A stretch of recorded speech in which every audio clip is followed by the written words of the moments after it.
Nathaniel Greaves was a rising tech titan whose life was brutally cut short in his own mansion.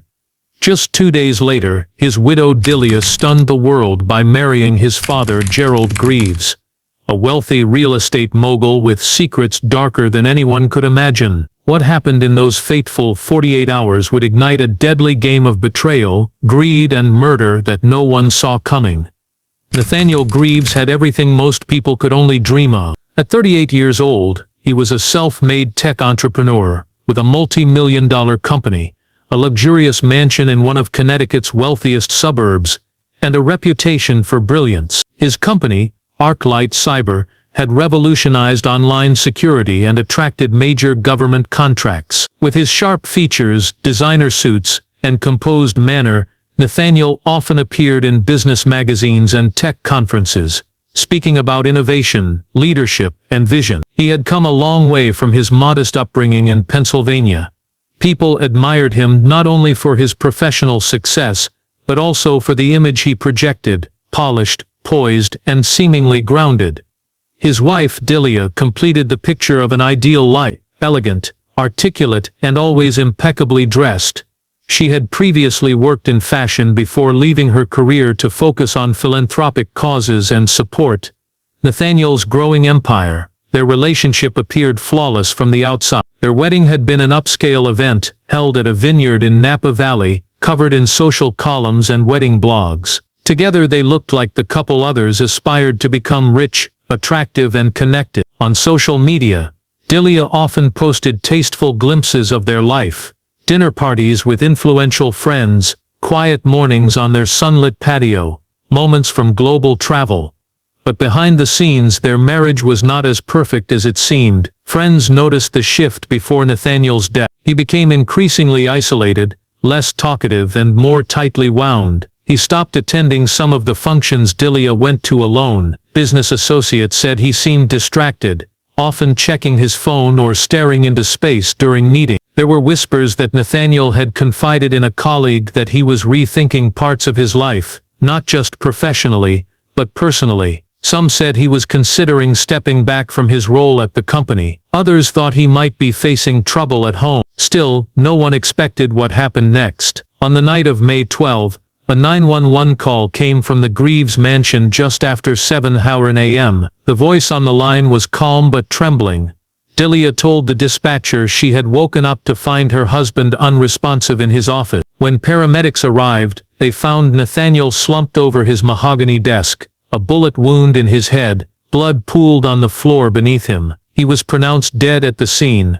There were no signs of forced entry, no indication of struggle, and no weapon found nearby. The security system had been turned off, reportedly for scheduled maintenance. Detectives arrived, and everything felt unusually clean, almost sterile. Delia appeared devastated but composed. She told police Nathaniel had been working late. She hadn't heard anything during the night. News of Nathaniel's death spread quickly. Within hours, headlines across the state were reporting the loss of a rising star. Obituaries praised his intelligence and drive. Friends grieved. His employees were stunned. But the questions surrounding his death had just begun, and the answers, when they came, would shock everyone. The morning after Nathaniel Greaves was found dead, the upscale neighborhood around his mansion buzzed with rumors and unease. Neighbors who once admired the family now whispered behind closed doors, struggling to understand how a brutal murder could happen in such a seemingly perfect household. Police tape surrounded the estate,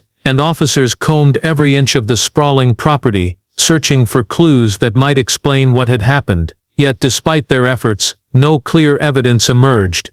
Nathaniel's wife, Delia, became the focus of intense scrutiny. Publicly, she appeared devastated. She held a somber press conference, her eyes red-rimmed but composed, expressing shock and grief over her husband's sudden death. Many accepted her pain at face value, believing she was the grieving widow caught in a nightmare. But behind the scenes, investigators noticed inconsistencies in her story and behavior. She was uncharacteristically evasive when questioned about the events leading up to Nathaniel's murder and seemed unusually focused on managing the media narrative. Friends and colleagues described Nathaniel as ambitious but private, with few close confidants. Delia, by contrast, was more social and visible, attending charity events and high-profile parties regularly. Some whispered that their marriage had been more strategic than romantic, a partnership built on status and convenience rather than love. But no one could deny the shock that rippled through the community when Nathaniel's life was violently ended in his own home. The police began interviewing everyone close to the couple: business partners, staff, friends and family. They learned that tensions had been rising beneath the surface. Nathaniel's relationship with his father Gerald had been strained for years, marked by clashes over the family business and financial decisions. Gerald was a powerful figure, controlling a vast real estate empire, but his influence had waned in recent years. Nathaniel had been positioning himself as the future of the family legacy, a move that angered his father. Delia's role in these dynamics was unclear, but some sources hinted at her increasing involvement in Gerald's affairs, raising questions about her loyalty. Had she been caught between father and son, or had she been playing both sides all along? Detectives noted that she had access to Nathaniel's schedule and contacts, which meant she knew when he would be alone or vulnerable. As the investigation unfolded, the mysterious absence of the murder weapon and the lack of forced entry deepened the mystery. Whoever killed Nathaniel had done so with precision and knowledge of the house's security systems. It was a crime that felt personal, calculated, and chillingly efficient. Despite the outward appearance of a grieving widow, the atmosphere around Delia grew more suspicious. Reporters began digging into her past, uncovering a trail of relationships and financial dealings that suggested she was far more complex than the public narrative suggested. The tight-knit community, once quick to offer sympathy, now watched her closely, wondering if the woman mourning Nathaniel was hiding a darker truth. In the days following the murder, the tension between the family members simmered beneath the surface, setting the stage for an even more shocking revelation, one that would challenge everything the public thought they knew about love, loyalty, and betrayal in the Greaves family. The headlines came faster than anyone could process them. Just 2 days after Nathaniel Greaves' sudden and brutal death, the media was hit with another shocking twist. Delia Greaves had married again, but it wasn't just the speed of the wedding that stunned people. It was the identity of the groom, Gerald Greaves, Nathaniel's estranged father. The news felt almost surreal. A grieving widow marrying her father-in-law less than 48 hours after burying her husband was something no one could comprehend. Whispers turned into public outrage. Online forums exploded. Talk shows speculated endlessly. Something about it felt deeply wrong.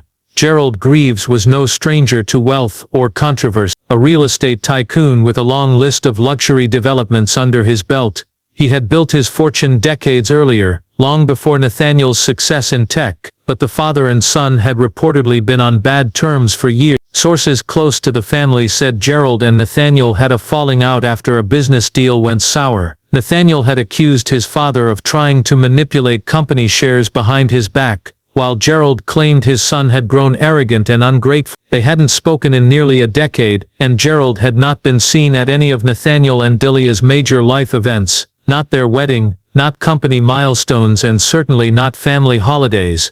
That made the sudden wedding even harder to understand. Just days after the funeral, Delia and Gerald were seen entering a courthouse in a nearby town, both wearing dark sunglasses and avoiding reporters. There were no guests, no flowers, no celebration. The marriage was legal, rushed, and carried out in near secrecy. A single photo of them leaving the courthouse made its way online, and it only deepened the mystery. Gerald's expression was unreadable, while Delia's face looked pale and emotionless, a far cry from the woman once known for her polished public presence. The public reaction was swift and unforgiving. Friends of the late Nathaniel distanced themselves. Several of Delia's former associates unfollowed her on social media. Even those who had defended her grief began to question what was really going on. What kind of person gets married 2 days after their husband's murder, and to his father of all people? Investigators, already facing pressure to solve Nathaniel's case, took note of the marriage. It was an unusual development, something that didn't fit the pattern of a typical grieving widow. Legally, the marriage itself wasn't a crime, but the timing raised serious concerns. Detectives quietly reopened their interviews with neighbors, family members and business associates. Delia and Gerald's wedding wasn't just a bizarre personal decision, it had become a critical piece in a puzzle that was growing darker by the day. Some believed it was a love story that had started in secret, now brought into the open by tragedy. Others were convinced it was a power move, a way to control Nathaniel's assets and legacy. But beneath every theory was the same unsettling thought: maybe Nathaniel's death hadn't been random, maybe it had been necessary. When the initial shock of the sudden remarriage began to fade, a new development shifted the investigation into entirely unexpected territory. During a routine review of Nathaniel Greaves' financial records, the insurance company managing his multi-million-dollar life insurance policy flagged an unusual clause buried deep in the contract. It was a rare provision, so rare that few policies ever included. The clause stated that in the event of Nathaniel's death, if his legal spouse remarried within 72 hours, the insurance payout would be void. The clause had been added a year prior during a policy update connected to a business restructuring. Most saw it as an odd formality, a technicality meant to discourage fraud in corporate estate planning, but now it was a critical detail that couldn't be ignored. Delia's marriage to Gerald, just 48 hours after Nathaniel's death, instantly triggered the clause. The $12 million payout she would have received was now officially denied. The insurance company notified the authorities and filed a formal notice with the probate court. What initially looked like a grieving widow's questionable choice now had the appearance of something calculated and poorly timed. Investigators immediately focused in on the timeline. Nathaniel had been killed on a Thursday evening. Delia married Gerald by Saturday afternoon. Technically, she could have waited another 24 hours and still inherited everything, but she hadn't. The fact that she rushed the marriage within the 72-hour window raised a troubling possibility. Maybe she hadn't known about the clause at all, or worse, maybe she and Gerald had, but something forced them to move faster than planned. Digging deeper into the clause, detectives learned that Nathaniel himself had insisted on its inclusion. According to his lawyer, it was added after a meeting in which Nathaniel expressed concerns about future-proofing his assets and protecting his estate from being manipulated in case of sudden death. At the time it seemed like a paranoid request from a cautious businessman, but now it seemed almost prophetic. As investigators looked more closely, they discovered Delia had made several calls to the insurance company just days before the murder. The timing was subtle, but suspicious. One call had lasted 22 minutes, and involved verifying policy terms. The agent who took the call later told investigators that Delia seemed calm and well-informed, asking specific questions about payout timelines and spousal definitions. If Delia knew about the clause, why marry so soon? The only plausible answer was that she didn't know, and had acted based on a different plan, perhaps one that had assumed immediate financial control through marriage, but the clause had ruined that, exposing a potential motive that hadn't existed before. Suddenly the theory of a crime of passion seemed less likely. This wasn't about love or grief, it was about timing, access, and money. What had looked like a scandalous marriage now appeared as a misstep in an otherwise carefully constructed plan, and that mistake opened the door to re-examining everything. Who Delia really was, what Gerald stood to gain, and most importantly, whether Nathaniel's death had been orchestrated with this very clause in mind. The investigation gained new urgency after the life insurance clause came to light. Detectives, now armed with a motive rooted in financial loss, began to revisit every element of the case. With no signs of forced entry, no weapon found, and no security footage from inside the Greaves mansion, investigators were forced to look outward, literally. That's when they turned their attention to the surrounding homes and businesses, hoping one of them might have captured something that Nathaniel's own offline security system had not. It was a long shot, but one neighbor, several houses down, had an outdoor motion-activated camera pointed toward the street. When detectives reviewed the footage, they spotted something unusual. At exactly 11 on the night of Nathaniel's murder, a figure could be seen walking briskly down the sidewalk away from the Greaves residence. The person was wearing a long dark coat and a wide-brimmed hat. Their head was lowered, and their pace was fast but steady. Moments later, a car pulled out from a side road and drove off without headlights. The vehicle was barely visible, but enough detail could be made out: a black SUV with a dent near the rear bumper. Police, they spotted something unusual. At exactly 11 on the night of Nathaniel's murder, a figure could be seen walking briskly down the sidewalk away from the Greaves residence. The person was wearing a long dark coat and a wide-brimmed hat. Their head was lowered, and their pace was fast but steady. Moments later, a car pulled out from a side road and drove off without headlights. The vehicle was barely visible, but enough detail could be made out: a black SUV with a dent near the rear bumper. Police isolated the timestamp and compared it to the coroner's estimate of time of death between 11:45 p.m. and midnight. The figure had left the property just minutes before Nathaniel was killed, or possibly right after. It was impossible to tell who it was, but the footage raised immediate red flags. The direction the person walked matched the route leading toward Gerald Greaves' estate, located just 3 miles away. Detectives pulled traffic camera data and found a matching black SUV driving past an intersection about 6 minutes later. The license plate was partially obscured, but technicians were able to enhance the footage enough to trace. The SUV was registered to a shell company, used by Gerald Greaves' real estate business. He had dozens of such vehicles for corporate use, but this one, in particular, had recently been serviced, and had a service log noting damage to the rear bumper consistent with what was seen in the video. Gerald's explanation was vague. He claimed he'd loaned the car to a colleague that evening, though he could not produce a name or a written record. No security footage from his property showed the vehicle returning, and the GPS tracking device had conveniently been removed days earlier. It all felt too convenient, too neat. Detectives now suspected that whoever left Nathaniel's house that night had done so on foot, to avoid cameras, and then driven off in a pre-positioned vehicle. The timeline fit, and so did the motive. If Gerald had been involved, he had been careful, but not flawless. For the first time, authorities had a connection between the crime scene and Gerald Greaves that could not be explained away. It was the first crack in the armor of a man known for controlling every detail. Now the investigators knew they were close. They just needed one more piece to prove who was really behind the murder, and why. As suspicion around Gerald Greaves deepened, investigators shifted focus to Nathaniel's digital life, hoping to uncover signs that he had sensed the danger looming. His personal laptop had been powered off when police arrived, placed neatly on his desk beside a closed notebook and an untouched cup of coffee. At first glance, it appeared unremarkable, but a forensic analysis of the device would reveal something far more telling than any written note or spoken word. A series of deleted messages that hinted Nathaniel may have discovered the betrayal before it was too late. Specialists in digital recovery worked for days to extract fragments from the hard drive. The laptop's security was top tier, and several files had been wiped just hours before Nathaniel's death, indicating someone had attempted to cover their tracks. But not everything had been permanently erased. Investigators were able to reconstruct pieces of a conversation Nathaniel had with an unknown recipient through an encrypted messaging service. The messages weren't complete, but the tone was unmistakable. Nathaniel had grown suspicious. He had been digging into something, and what he found scared him.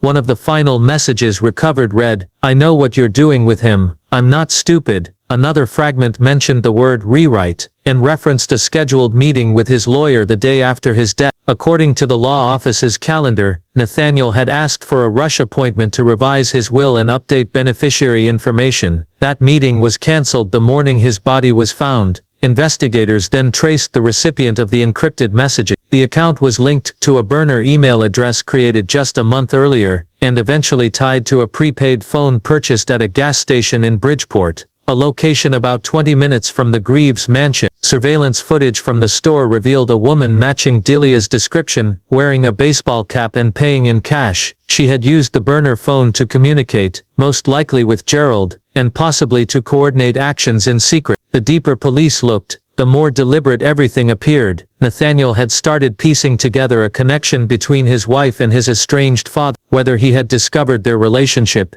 financial dealings, or intentions remains unclear, but he clearly no longer trusted either of them. His messages showed growing paranoia, references to being watched, and feeling like someone was managing his life without his knowledge. For the investigators, these messages painted a chilling picture. Nathaniel hadn't just been murdered, he may have been silenced before he could act. The deleted files were a digital breadcrumb trail, suggesting a man trying to outmaneuver people he thought he could trust, only to run out of time. This discovery transformed the investigation. It was no longer a question of whether there had been a conspiracy, but how far it had gone, and how close Nathaniel had come to exposing it. The betrayal wasn't a matter of speculation anymore. It was coded into the data, one keystroke at a time. As investigators pieced together the timeline and sifted through financial records, Another disturbing layer of the case began to emerge. What had started as a search for motive now led to a complex web of financial dependencies and quiet desperation. Gerald Greaves, once believed to be independently wealthy, was not as financially secure as he appeared. Years of declining real estate sales, risky investments, and mounting private debts had eroded much of his fortune. His once thriving empire was quietly bleeding money, and the timing of Nathaniel's death began to look less coincidental and more like a lifeline. Bank records showed that Gerald had taken out several large loans over the past 2 years, using properties he owned outright as collateral. Many of those properties were now tied up in litigation or falling into foreclosure. Despite projecting success publicly, he had been privately selling off assets, moving funds between shell companies, and hiding the extent of his financial trouble. A closer look into his email history and company communications revealed increasingly desperate attempts to secure capital. He was running out of options, and then Nathaniel died. Delia's financial picture was equally revealing. Though she had access to luxury and lived in opulence, her name was not attached to any of Nathaniel's businesses, nor did she possess any substantial independent wealth. Nearly everything she had came through her husband, his accounts, his estate, his company. The prenuptial agreement they had signed early in their marriage gave her a modest payout if they divorced, but in the event of his death, she stood to inherit millions. That inheritance, of course, would now be questioned after her remarriage triggered the clause in the life insurance policy. But at the time of the murder, neither she nor Gerald appeared to be aware of that clause, meaning their plan may have relied entirely on gaining immediate financial control. Investigators developed a theory that felt increasingly plausible. With Nathaniel alive, neither Gerald nor Delia had access to what they needed, but with him gone, the balance shifted. Gerald could potentially leverage Nathaniel's connections, influence his company's direction, or assume control over key assets, if tied to Delia legally. Delia, in turn, would receive wealth, security, and a continued seat at the top of the social hierarchy. For two people struggling behind closed doors, Nathaniel's absence meant survival. Their motives weren't just rooted in greed, they were rooted in necessity. What made the situation more sinister was the cold calculation involved. This wasn't a crime of passion, it wasn't spontaneous or messy, it was strategic. The evidence suggested months of planning: burner phones, deleted messages, secret meetings. Nathaniel had become an obstacle in their path, and his death was the solution they devised. By now the case had evolved far beyond a domestic tragedy. It was a premeditated act involving manipulation, deceit, and financial collapse. Gerald and Delia weren't simply grieving relatives. They were people with everything to gain, and too much to lose, and slowly the case was closing in on them. For weeks, the investigation had hit a wall. Detectives had gathered strong circumstantial evidence, messages, financial records, video footage, but they still lacked a direct witness, someone who could place Gerald or Delia at the scene of the crime. The case, though steadily building, remained just shy of airtime. Then came an unexpected breakthrough from someone no one had paid much attention to. The housekeeper, Marta. Marta had worked for the Greaves family for nearly 5 years. Quiet, meticulous, and discreet, she arrived early in the mornings and left before nightfall. She had always stayed out of the family's personal affairs, and spoke very little during initial questioning. Investigators assumed she had nothing to offer, until she reached out weeks later, requesting to speak. Documented and terrified of losing her job, or worse, facing deportation. But what she had seen on the night of Nathaniel's death had been haunting her ever since, and with Delia and Gerald's suspicious behavior now public, Marta felt compelled to tell the truth. She explained that she had worked late the evening Nathaniel was killed. Delia had asked her to stay longer to prepare for a business meeting the next day. Around 10:30 p.m., Marta had been in the kitchen when she heard the front door open quietly. Thinking it was Nathaniel, she didn't react until she saw Gerald Greaves walking past the hallway mirror. He wasn't supposed to be there. He hadn't been invited, and Delia had said nothing about him visiting. Gerald didn't see her as he made his way directly toward Nathaniel's study. Marta stayed hidden, confused, and uneasy. A short time later, she heard raised voices, muffled but tense. She couldn't make out the words, only the sharpness of the exchange. Then silence, long heavy silence. After several minutes, she peeked down the hallway and saw the study door slightly ajar. The light was still on, but neither man was inside. Even more alarming, the next morning she witnessed Delia sitting at Nathaniel's desk,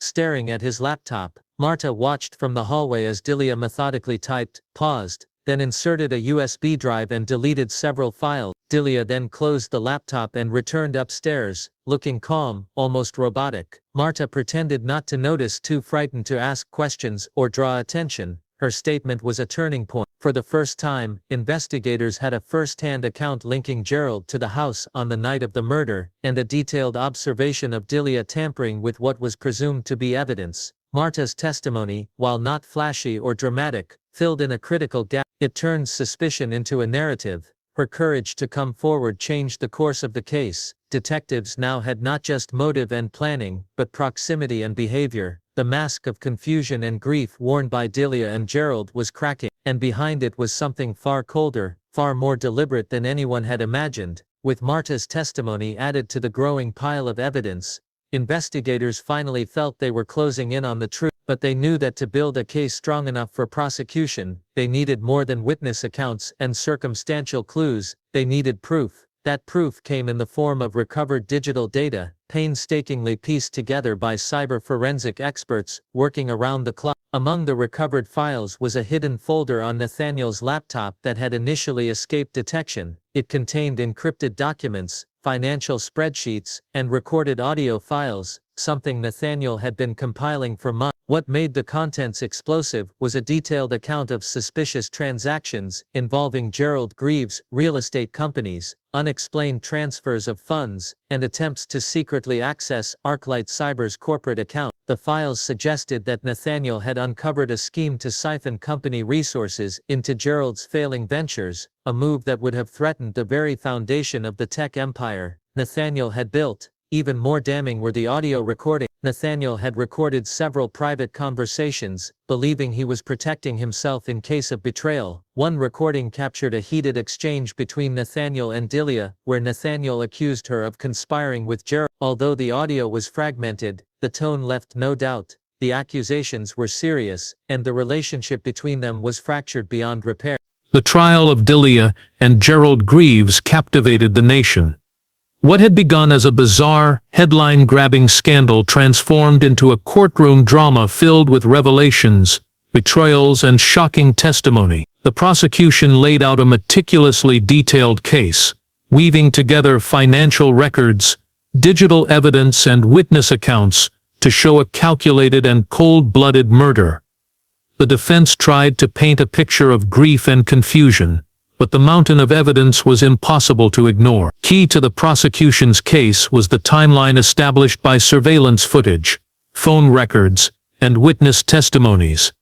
Marta's account was especially impactful. Her quiet bravery in coming forward painted a vivid scene of Gerald's presence at the mansion the night Nathaniel died, and Delia's suspicious behavior afterward. The jury was shown the recovered deleted files and audio recordings Nathaniel had hidden, where he voiced his fears about being betrayed by those closest to him. These pieces formed the core of the motive: greed, desperation, and a ruthless desire for control. The court also examined the rare life insurance clause that nullified payouts if a spouse remarried within 72 hours of the other's death. The hurried marriage between Delia and Gerald was exposed as a reckless gamble to claim financial power. Insurance experts testified about how unusual and restrictive the clause was, highlighting how little Delia knew when she made the decision, suggesting either ignorance or desperation. One of the most shocking moments came when forensic experts presented evidence proving the mansion's security cameras had been deliberately disabled on the night of the murder.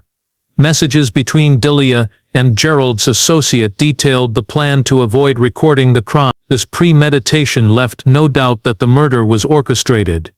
The defense attempted to undermine the credibility of witnesses, especially Marta, pointing to her undocumented status and alleged motive. They argued the financial struggles of Gerald were exaggerated and questioned the authenticity of the recovered files. However, cross-examination revealed inconsistencies in their story, and the overwhelming consistency of the digital evidence spoke louder than words. In closing arguments, the prosecutor painted the image of a man trapped by his own family's greed and betrayal, silenced before he could rewrite his future. The defense's plea to humanize Delia and Gerald was met with somber silence from the jury. After days of deliberation, the jury returned with a verdict: Both Delia and Gerald Greaves were found guilty of first-degree murder, conspiracy and fraud. The judge sentenced them to life imprisonment without the possibility of parole. The case left a lasting impact beyond the courtroom. It exposed vulnerabilities in estate laws, the dangers of unchecked greed, and the consequences of broken family bonds. Nathaniel's legacy lived on through the company he built, but his death served as a chilling reminder of how quickly ambition can turn deadly. In the end, the truth about that fateful night shattered the carefully constructed facade of love and loyalty. The marriage between Delia and Gerald was never a scandalous love story. It was a desperate power play that unraveled everything Nathaniel had fought to protect. The final reveal didn't just solve a murder, it exposed the dark heart of a family destroyed from within.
She saw Gerald Greaves walking past the hallway mirror. He wasn't supposed to be there. He hadn't been invited, and Delia had said nothing about him visiting. Gerald didn't see her as he made his way directly toward Nathaniel's study. Marta stayed hidden, confused, and uneasy. A short time later, she heard raised voices, muffled but tense. She couldn't make out the words, only the sharpness of the exchange. Then silence, long heavy silence. After several minutes, she peeked down the hallway and saw the study door slightly ajar. The light was still on, but neither man was in sight. Even more alarming, the next morning she witnessed Delia sitting at Nathaniel's desk, staring at his laptop. Marta watched from the hallway as Delia methodically typed, paused, then inserted a USB drive and deleted several files. Delia then closed the laptop and returned upstairs, looking calm, almost robotic. Marta pretended not to notice, too frightened to ask questions or draw attention. Her statement was a turning point. For the first time, investigators had a first-hand account linking Gerald to the house on the night of the murder, and a detailed observation of Delia tampering with what was presumed to be evidence. Marta's testimony, while not flashy or dramatic, filled in a critical gap. It turned suspicion into a narrative. Her courage to come forward changed the course of the case. Detectives now had not just motive and planning, but proximity and behavior. The mask of confusion and grief worn by Delia and Gerald was cracking, and behind it was something far colder, far more deliberate than anyone had imagined. With Marta's testimony added to the growing pile of evidence, investigators finally felt they were closing in on the truth. But they knew that to build a case strong enough for prosecution, they needed more than witness accounts and circumstantial clues. They needed proof. That proof came in the form of recovered digital data, painstakingly pieced together by cyber forensic experts working around the clock. Among the recovered files was a hidden folder on Nathaniel's laptop that had initially escaped detection. It contained encrypted documents, financial spreadsheets, and recorded audio files, something Nathaniel had been compiling for months. What made the contents explosive was a detailed account of suspicious transactions involving Gerald Greaves, real estate companies, unexplained transfers of funds, and attempts to secretly access ArcLight Cyber's corporate account. The files suggested that Nathaniel had uncovered a scheme to siphon company resources into Gerald's failing ventures, a move that would have threatened the very foundation of the tech empire Nathaniel had built.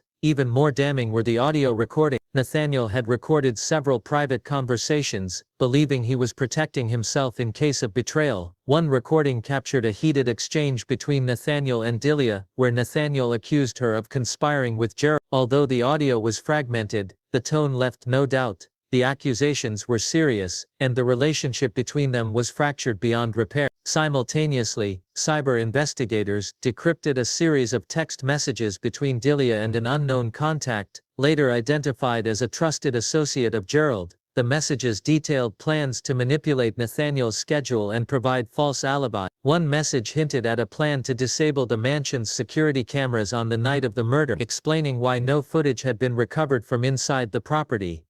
These revelations painted a picture of a carefully orchestrated plot. Gerald's financial desperation, Delia's ambition, and Nathaniel's growing suspicion had collided in a deadly showdown. The murder wasn't an impulsive act, born of passion or rage. It was the calculated removal of a man who threatened to expose a deeply entrenched scheme. The prosecution now had a narrative to present. Gerald and Delia, motivated by money and control, had worked together to silence Nathaniel before he could revise his will and cut them off. They had manipulated evidence, tampered with security systems, and tried to control the aftermath by quickly marrying to gain access to the estate. But their haste had backfired with the insurance clause, which only added another layer of deceit and urgency to their action. With this mountain of evidence, the district attorney's office prepared charges of first-degree murder, conspiracy and fraud. The case promised to be one of the most high-profile trials in recent memory, exposing not only a family's dark secrets, but also the lengths some would go to protect wealth and power. As the story spread, public opinion shifted, sympathy for Delia evaporated, replaced by outrage and disbelief. Gerald, once respected in his community, was now seen as a cold and calculating figure, willing to destroy his own son's legacy to salvage his empire. The final pieces of the investigation were falling into place.